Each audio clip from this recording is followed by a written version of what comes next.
At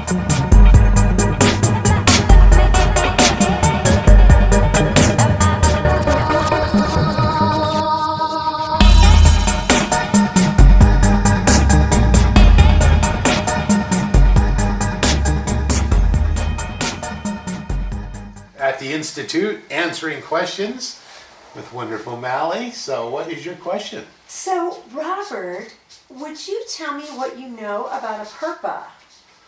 The triple-edged... Yeah, the Tibetan exorcism dagger. Yeah, I'm actually very familiar with that. One of the main Tibetan deities that I've done practice with is Vajrakalaya, who's the deity who holds the Phurba. That was auspicious. Yeah, Vajrakalaya, the thunderbolt diamond nail. And so he, I won't get into describing him, but he holds a Purba in two of his hands, right at his heart. And he's in union with his consort, so they're dancing in union.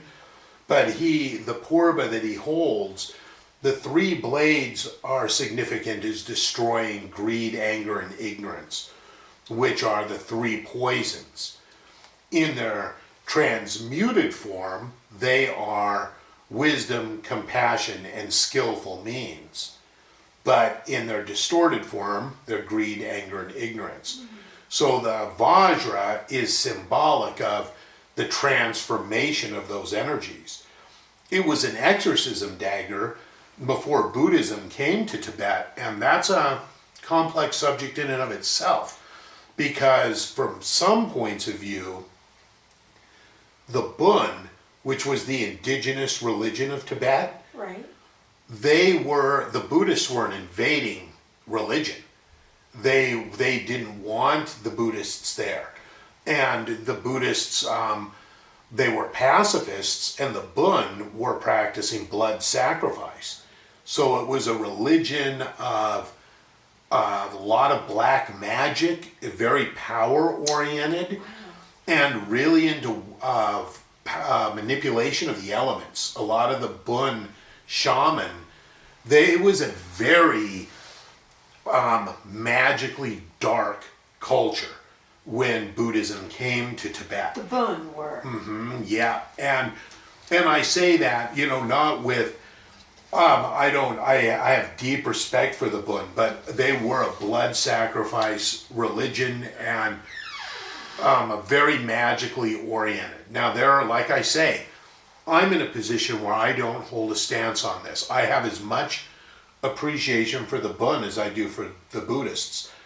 But the Bun to this day are still see the Buddhists as an invading religion and a repressing force. And Padmasambhava, who brought Buddhism to Tibet, did magical battle with Bun priests for years and years before he was able to build monasteries there, because they kept bringing storms down on the monasteries and tearing them down. So the Purba was one of their tools used in their ceremonies that Padmasambhava harnessed, and basically a lot of their gods became protectors of Buddhism. And what that means is that they switched alliances. They went from being worshipped to being, I don't want to say worshipers, but they became intermediary forces for enlightened beings. That's the theory. Okay, so I have three questions. So this tool, the dagger,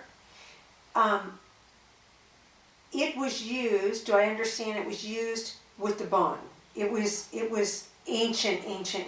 Before Buddhism came.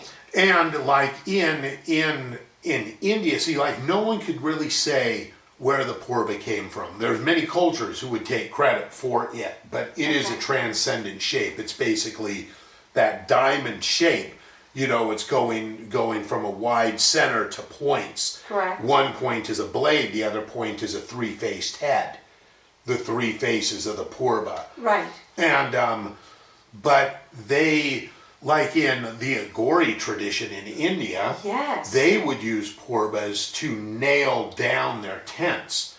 So they would use the trident at the center of their tent, and then their tent would be a skin, and then they would nail the skin down with 9 Purpas.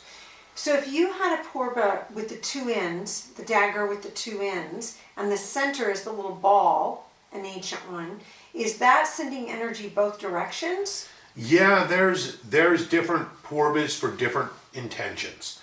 And some are very stylized, done for very specific intentions.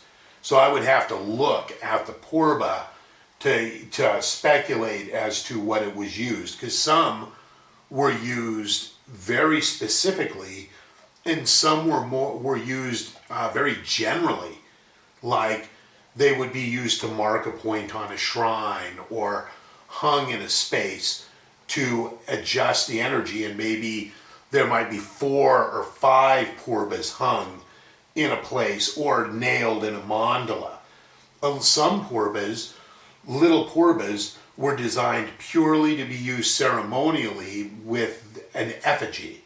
So like a doll or an image that you wanted to destroy, you would nail it with Purvas. And how does, like, this is the first I've heard the word exorcism. Are they all exorcism tools? Pretty much. Exorcism, that's a big question. Exorcism is, every culture has forms of exorcism. Shamanic cultures see it very differently than monotheistic cultures. In monotheistic cultures, meaning the Judeo-Christian cultures, exorcism, their definition of good and evil is very different than the shamanic idea of good and bad. So shamanic exorcism, half the time, is more a negotiation and a marriage between the person and the energy that has possessed them, so that they develop a healthy relationship with it, and it becomes something that helps them and helps the tribe. Because some exorcism isn't banishing. That's only one type of exorcism. I think of exorcism as just such a powerful transmutation of energies. But maybe that's not... It depends on the culture. It depends on how it's being defined. How did the Bon use it? In a more traditional shamanic sense, see, the Bun were a oral culture. They didn't write things down. Tibet didn't have any writing till Buddhism came. So a lot of their stuff got lost. It got, and they were one of those, there's certain cultures that dance with edges very differently than other cultures. And the Bun were one of those societies where you hear their chants, and I've studied their chants. I know they're not a lot, but to hear them or to do them is terrifying, because it's very so haunting and otherworldly. And they would do it with the singing bowl. Someday I'll do that for you. But, okay. And last thing, gosh, I ended up with 5 questions in one, didn't I? Okay, so the word you used in the beginning makes me think that it is a tool that's tied into Kali energy. In a masculine form. Okay. In a way, Vajrakalaya is a masculine Kali. Of lightning and Kali, because Vajra being lightning? Yeah. So is that masculine form more powerful in a way? No, see, that's that everybody, different cultures would, say different things. Okay, gotcha. Everybody thinks their bodhisattva is the best. Okay. So, and it's best for them. Okay. That's the beauty, is that what works best for you is best for you. It's not best for everyone, and that is the ascended view. And when we get that as a species, we will evolve. That's really good. Yeah. So repeat it again. Boy, can I. What's best for you isn't best for everyone. Correct. And what's best for you now might not be best for you tomorrow. Sometimes best changes. Sometimes the very deity, the very philosophy that's expanding us after time becomes the very thing that limits us. And I found this with numerous beliefs. That's why I'm constantly dropping beliefs. And why I've learned so much to focus on the question, because belief is wonderful, but when we can only see things from it, then it can be a problem. That's why I left Buddhism, one of the reasons. And I still, with all my heart, follow the Buddhist teachings, but I wouldn't label myself a Buddhist. And I can see there are places where it would be limited.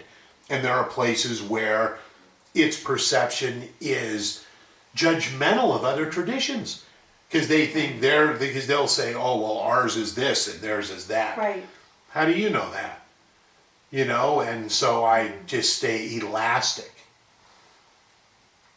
Well, thank you. Thank you, Great one. Nellie.